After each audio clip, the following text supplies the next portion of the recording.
ప్రతి వారు లోక సమస్త సుగుణభవంతు, అందరూ క్షేమంగా ఆనందంగా ఉండాలని సహజంగా కోరుకుంటారు. విశ్వశాంతిగా, విశ్వం అంతా శాంతిగా ఉంది. విశ్వం అంటే ఏంటి? అన్ని లోకాలు, లోకేశుడు, లోకస్తులు అంటే లోకాలను పరిపాలించే ప్రభువులు, లోకస్తులు, లోకంలో ఉన్న జీవరాశి మొత్తం మానవులతో సహా సుఖ సంతోషాలతో దీర్ఘకాలం బ్రతకాలని కోరుకుంటారు. ఇది సహజం. అయితే లోకక్షేమం ప్రధానమా, దేహక్షేమం అంటే నా దేహం ఆనందంగా ఉండాలి, సుఖ సంతోషాలతో ఉండాలి, నాతో పాటు నా భార్య పిల్లలు, నా రక్త సంబంధికులు, తల్లి తండ్రి గురు అతిథులు, నాతో పాటు నా గ్రామం, నా రాష్ట్రం, నా దేశం, ఈ విశ్వం అంతా బాగుండాలి అని కోరుకుంటారు. కొంతమంది ఏమంటారు, విశ్వం అంతా బాగుంటే నేను బాగున్నట్లే. పంచభూతాలతో ఉండే సూర్యుడు చంద్రుడు నింగి నేల, ఈ సృష్టి, ఈ జగత్తు కలకలాడుతూ ప్రశాంతంగా చక్కగా అన్ని కళలతో, అన్ని కళలు అంటే ఏ వృత్తి అయినా చేసేవాడికి ఆ వృత్తి సంబంధ కళలు అంటే మనుషులు అవి చేసే పనులు, ఆ నైపుణ్యం అన్నీ విధాలా బాగుంటాయి. అయితే తన ఆనందం గురించి అయితే అది స్వార్థమా నిస్వార్థమా, లోకం గురించి ఆనందం అయితే అది స్వార్థమా నిస్వార్థం, అసలు ఆ భావనే అవసరం లేదు. నేను నాది ఉంటేనే అది వస్తుంది. నేను దేహాన్ని, నా దేహాన్ని నేను అనుభవిస్తున్నాను, నా స్వప్నాన్ని నేను అనుభవిస్తున్నాను, నా మనసుని నేను అనుభవిస్తున్నాను, నా బుద్ధిని నేను అనుభవిస్తున్నాను, నా నిద్రని, గాఢ నిద్రని నేనే అనుభవిస్తాను. నా దేహంతో నేను నడుస్తాను, కూర్చుంటాను, ఆడుకుంటాను, గంతులు వేస్తాను, పల్టీలు కొడతాను, ఆసనాలు వేసుకుంటాను, నమస్కారం చేస్తాను అంట.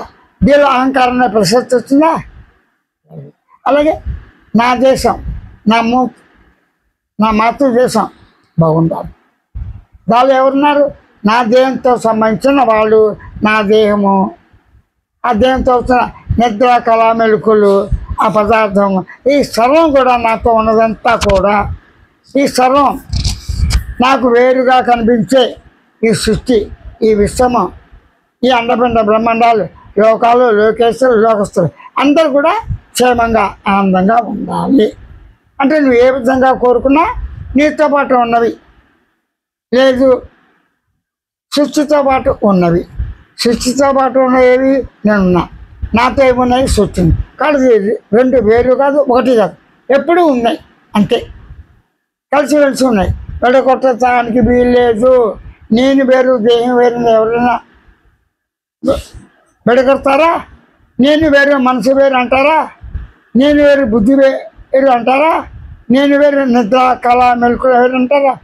నేను సుఖని, నా సుఖం అంటే నేను సుఖంగా ఉన్నా, నా సుఖం వేరంటారా? అంటారు కదా. నేను దుఃఖంలో ఉన్నాను, నా దుఃఖం వేరంటారా అంటారు. కాబట్టి నేను నాది అనేది తన తత్వాన్ని, తన స్వరూపాన్ని తెలుసుకునే నిమిత్తము నేను నాది అనే భావన అందరికీ ఉంది. అంటే భావన అంటే ఏంటి? గమనించే లక్షణం, గుర్తించే లక్షణం, తెలుసుకునే లక్ష్యంతోనే.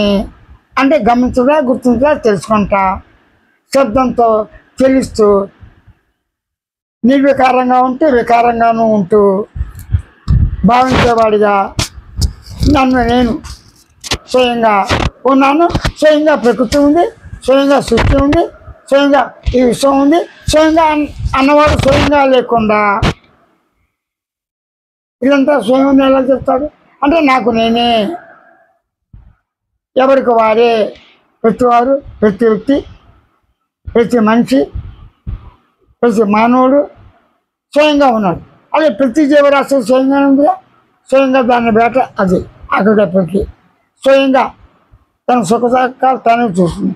స్వయంగా వాంఛ, సృష్టి, సంతానం, తోడు నీగా స్వయంగా చూసుకుంటారు కదా. ఎవరికి వాళ్ళు దానిలో పోరాటాలు ఉండవచ్చు, సమస్యలు రావచ్చు, ఒత్తిడి రావచ్చు. ఎప్పుడు స్వయంగా తనకు తానుగా ఉన్న భయము, ఆందోళన, సుఖం దుఃఖాలు వస్తాయి. స్వయంగా ఉన్నవాడు లేవని చెప్పలేం కదా.